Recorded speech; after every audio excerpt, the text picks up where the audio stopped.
I'm 26 years old, and I'm part of the generation searching for meaning. When I talk about my generation, I talk about the ones that grew up in the age of the internet. The young generation which has immediate access to information, and as such that know what is happening on the other side of the world. This generation will have a critical role to play in the coming years. They are the ones who grew up in Western countries and never faced war or real poverty.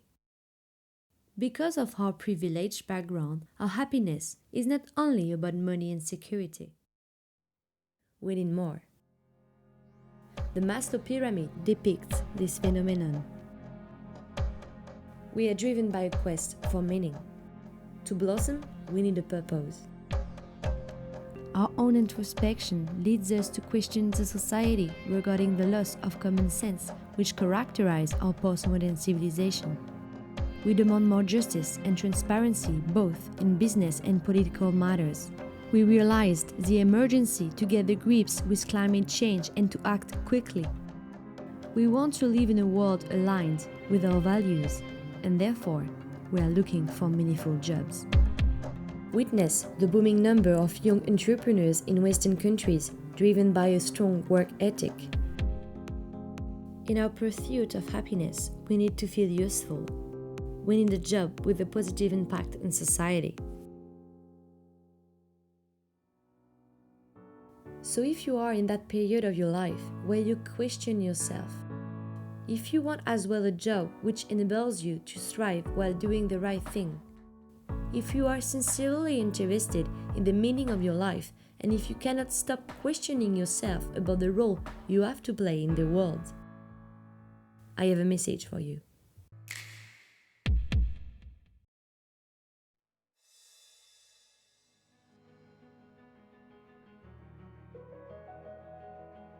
This is not a standard documentary.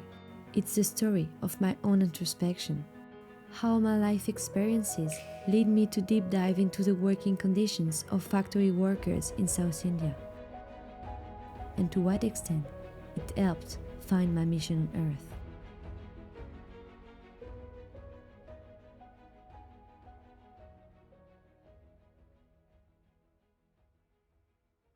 Two years ago, while working for one of the leading global sportswear companies, I was amazed by the special treatment the company was offering its employees. Working for Nike means getting a competitive salary, free access to sports facilities, high-quality offices, and team-building activities for staff motivation and engagement. Because an engaged employee is a productive one, Nike invests in its employees. Do you know Nike mission statement? It's to bring inspiration and innovation to every athlete in the world.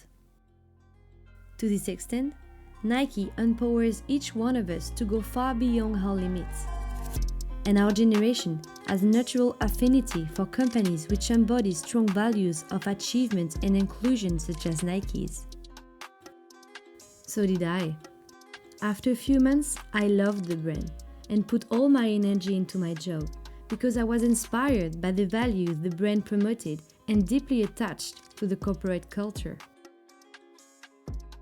It felt like a family, the Nike family. But who were the members of this family?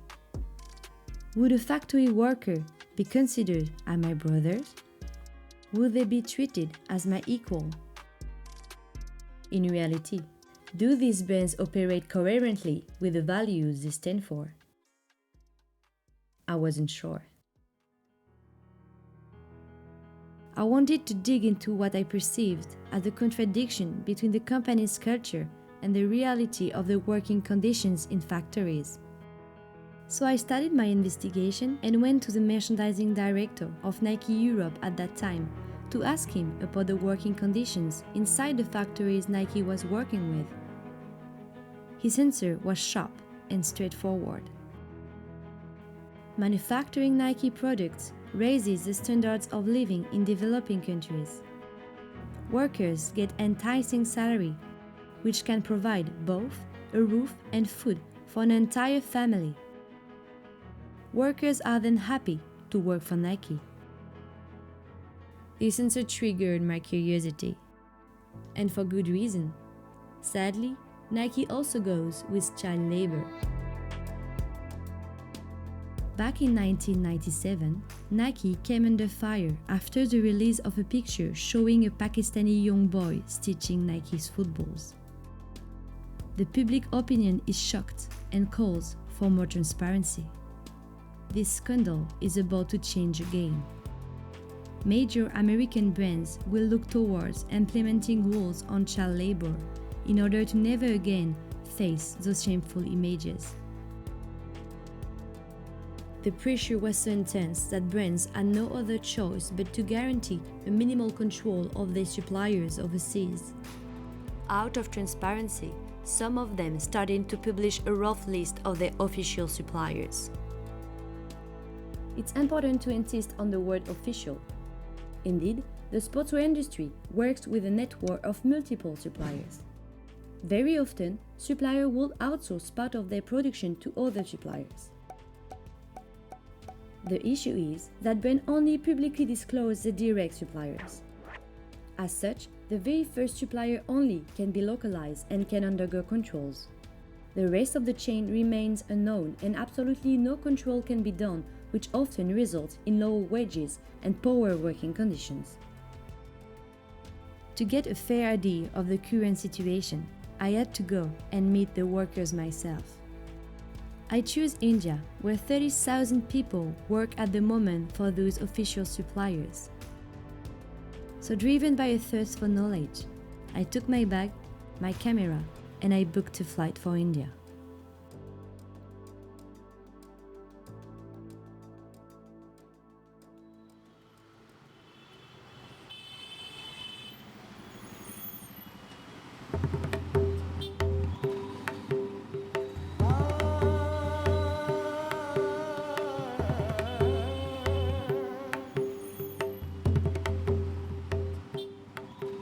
Welcome to India. With more than 1.3 billion of inhabitants and 89 different dialects, India is a land of cultural diversity. The country has a strong spiritual background. Here, celebrations are at the heart of people's lives. As such, many Westerners looking for answers go to India to reconnect with themselves.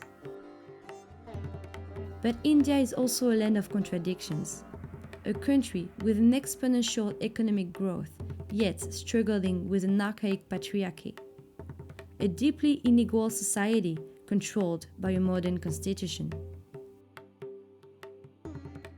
In 2019, while 25% of the population lives on less than $2.5 a day, 89% of the population has a cell phone.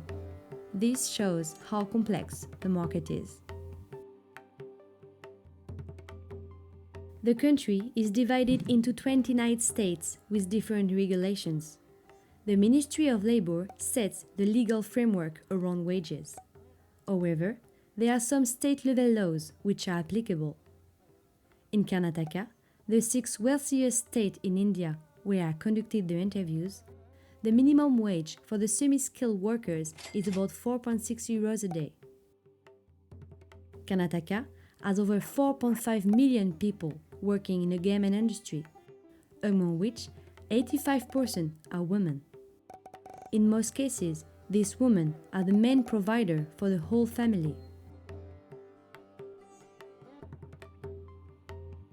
Despite the brand's transparency concerning their direct suppliers, it had been very complicated to find the exact location of the factories, and impossible to enter or to get an appointment with the local management. But here I am, in front of one factory listed as Nike's supplier and ready to interview some workers. It's 5:30 in the afternoon and it's already quite hectic at the entrance. Thousands of workers are leaving the factory to reach their homes, and they seem uncomfortable opening up to me in front of the gate. We have to find a trick to start a dialogue. My translator and I follow them and infiltrate the company bus. Here we could see their employees' badges, which include the name of Nike's supplier. With appropriate time to clear our intentions, we slowly built up the trust. We were here to listen and get a glimpse into the workers' reality. I live in Bangalore and I work for this company as a tailor. I've been working here for 5 months already. We make trousers, t-shirts and jackets for Puma and Adidas. First, we realized that suppliers had no signed exclusive contracts with one brand. I'm paid around 102 to 108 euros per month, and this year will be paid more later. Company has many good systems and facilities. They provide proper safety and they have canteen facility as well. Codes of conduct and internal committees have been implemented in factories to report workers' complaints and create an atmosphere of dialogue. I'm a tailor. We stitch with machines. Yes, we do. We use masks and gloves. And we also have working aprons. Great efforts have been made to improve the health and security in the workplace over the past 20 years. However, the general work environment remains toxic, especially for female workers.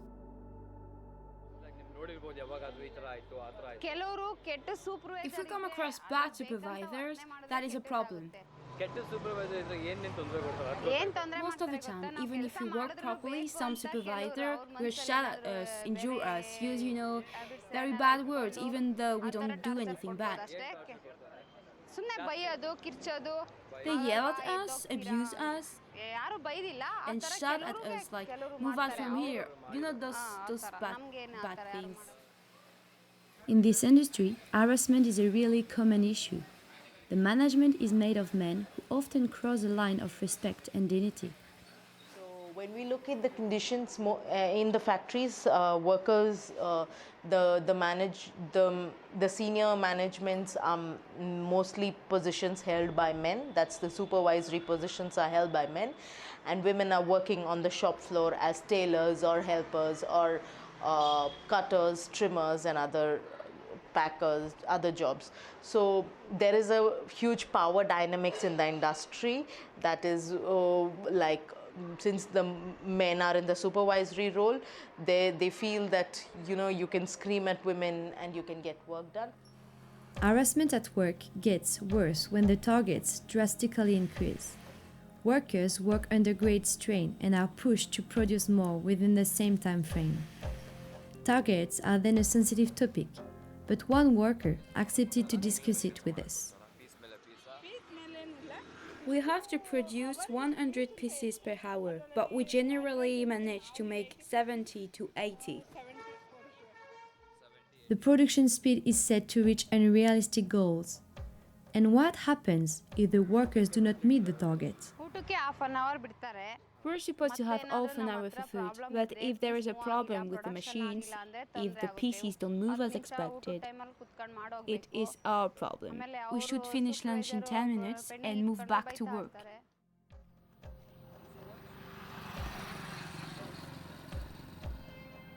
Regardless of the reason, when the workload increases, workers have to do overtime hours, which are generally unpaid. Ironically, workers call them OC, as for overtime free of cost, instead of OT. So let's calculate the margin allocated to the workforce. There is on average 100 workers on the production chain. Those workers have to produce 100 units per hour and work 8 hours per day. Therefore, they create 800 pieces each day.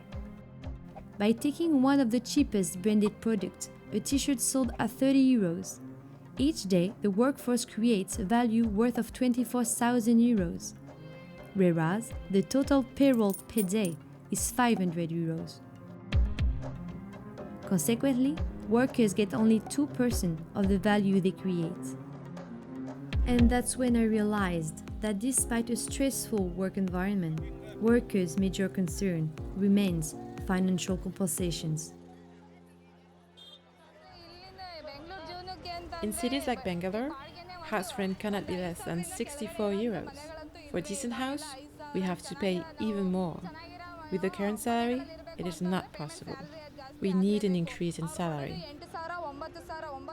They pay 102 to 115 euros per month, and even if we work overtime, in the best case scenario, what the tailor gets is 125 euros maximum.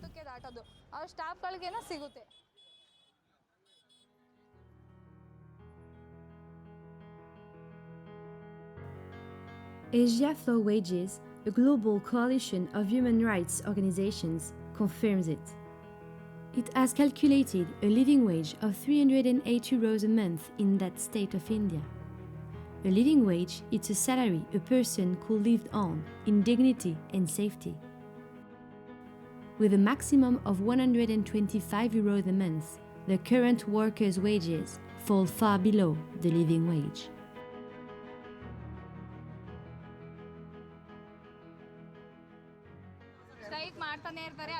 We went on strike in order to raise our salaries to 190 euros per month, but it didn't work.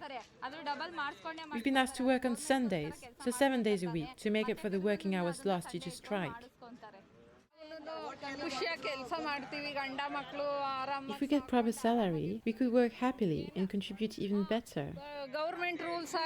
It's been 6 years that a government rule has put the minimum wage at 190 euros per month, but nothing has been implemented yet. In 2017, the online platform Good On You stated that even if big brands passed the entire cost of paying living wages on to consumers, it would cost only an extra 1% of the retail price. It's just 30 cents for a 30 euros t-shirt. Will you be ready to pay for that?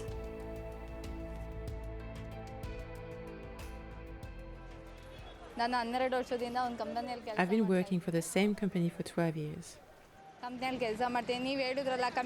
You have asked about the committee efficiency, but if anything like that was working, we would have been promoted. There are committees in many companies, but they are useless. Even after 10 years of hard work, we are in the same position and we have the same salary. If we speak about salaries or argue with them, they would fire us. So we cannot speak, and we have to work according to their instructions. Parvati Madappa confirms that internal committees do not live up to their statutory obligations. You see, in most of the cases, these factories committees are just for namesake. None of these committees are very functional. You would see that the committees would have members who are who talk in favor of the managements and not in favor of the workers. So where do these workers go to then? Brands, together with local management, have implemented committees and programs and are improving the work environment. However, those measures are vain because of the tacit collusion between the committees and the management. And the programs are doomed to remain nothing but cosmetic measures as long as they do not include local insights. One good example is the Well-Being Employees program implemented by some brands in 2018. The program consisted in educating workers on how to be healthier by eating fruits and washing their hands. Nonetheless, does it make sense to teach about health when workers cannot even afford to buy a soap?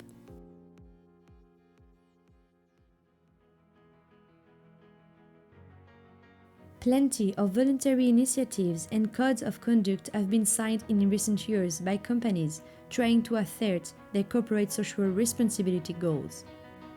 But many of these initiatives have no impact on the real life of workers.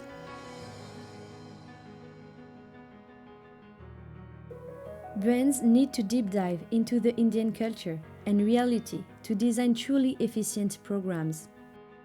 If they did so, they would have realized that most female workers have dependent children. In reality, the wages that workers get do not ensure both a roof and food for an entire family in South India.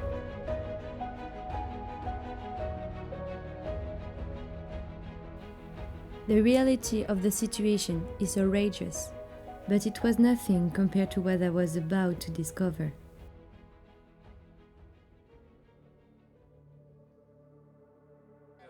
Please, don't disclose my name. When the audit company comes, they create fake payslips. During the audit, the management keeps the documents required by the buyers and instructs workers to talk in favor of the company. They call 2 workers from each batch, they take their IDs, and then the management briefs those workers on how to speak and what to say. They are not allowed to speak about salaries at all. This situation questions the role of audit companies. If they do not look further for reliable and accurate information, they risk missing out on corporate misconduct. Despite appearances, the current system in place does not allow workers to be heard, neither does it provide them the means to improve their situations. So what are the other options? To whom can they turn to? The 14th article of the Indian Constitution gives every citizen the permission to form an association and so allows trade unionism and collective bargaining. However, very few workers in the garment industry have joined unions, resulting in a limited leverage power in the sector. In Bangalore, there is 3 trade unions with gather only 15,000 people, while the area covers over 600,000 workers. It represents only 2.5% of the workforce.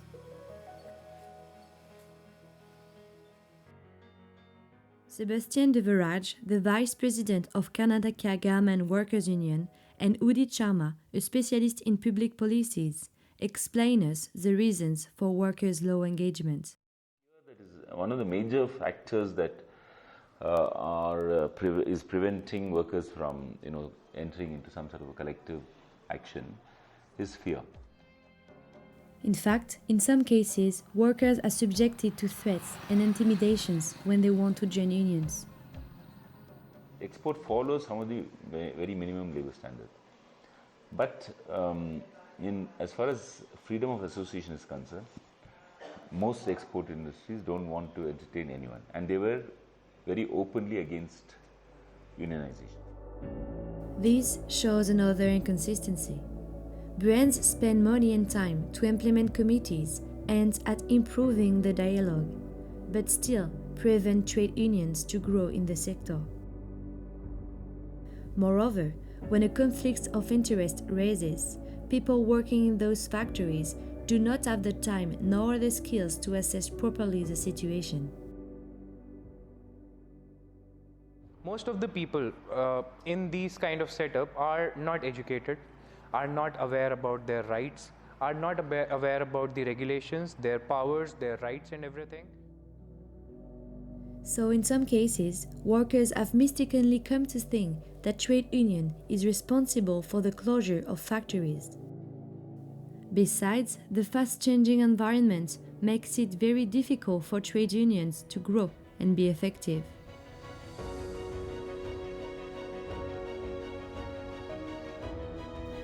As a result, workers have very few opportunities to improve their situations on their own.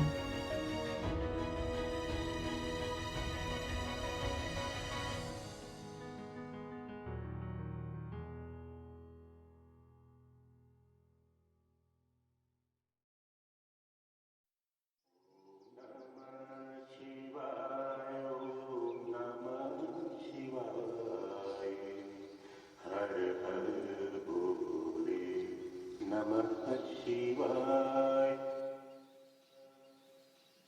So here I am, back home, with all those insights of the situation in India. Despite a controversial work environment, workers' major concern is to get a decent salary, but have no power to negotiate with their counterparts. So now, what can we do? Who has the power to change the situation? I guess it all starts with a good legal framework.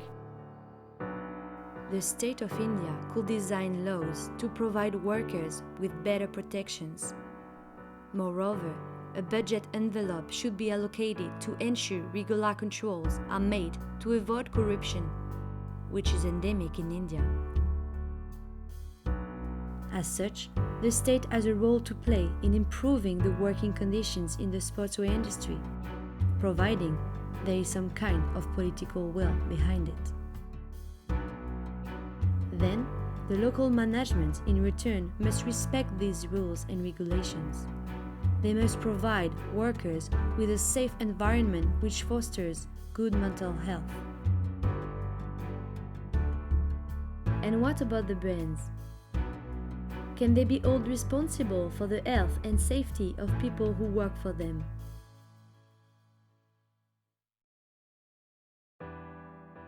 When the Rana Plaza factory collapsed in 2013, killing more than 1,000 workers, the world was shocked. 4 years later, thanks to the collective efforts of some 20 civil society organizations, France adopted a pioneering law on the field of human and workers' rights, relating to the duty of care of parent companies and ordering companies.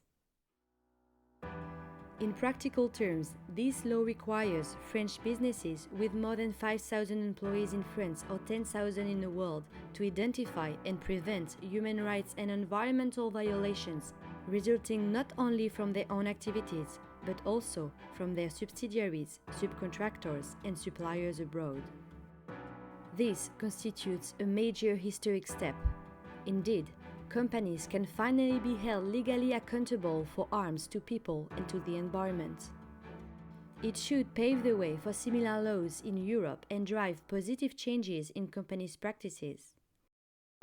However, at the moment, only an estimated 150 companies are concerned, and not all of them presented a complete vigilance plan in 2018, despite the statutory obligation to do so. With turnovers in billions of dollars, brands have yet a tremendous lever for action. They could set wages at the living wage level, improving workers' engagement and so productivity. Not only it will ensure long-term relationship with their suppliers, but also amplifying their brand images. Brands have more to win than to lose, as today, social responsibility is becoming a key factor when choosing a brand. Because at the end of the day, it all comes down to us, the consumers. We are the ones who make the system last. All the things we buy, all the money we spend have an impact. I wanted to highlight the brand's inconsistencies, but first I had to face my own contradictions. Now I invite you to realize our own hypocrisy, allowing us to call for justice and refuse to change our consumption mode. We have a tremendous power.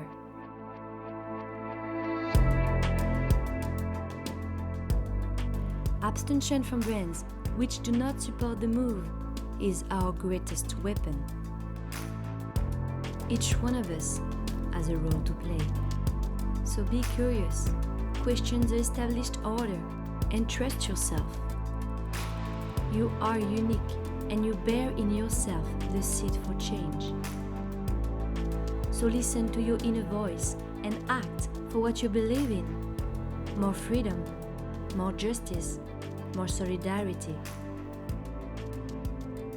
It's all about knowing yourself and the inner shadow which prevents you from acting. By shadow, I mean the fear of failure, the fear of rejection, or the fear of change. It's only once you understand your own shadow that you will be able to act on it and free yourself, though paving the way for the contribution to the world.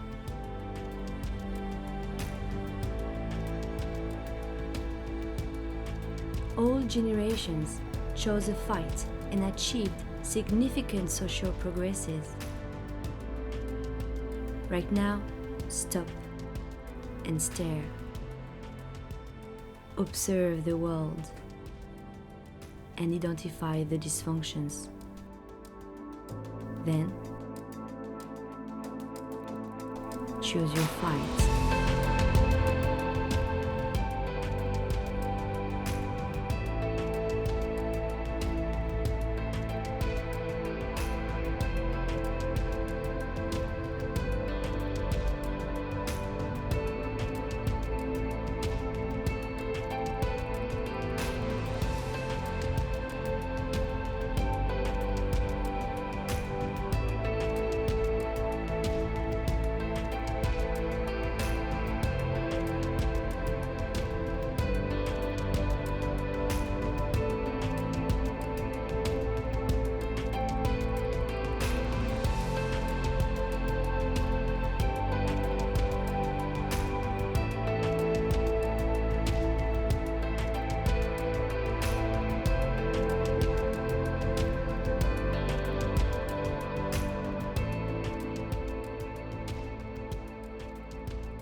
By aligning your actions with your values, you will find your place in society.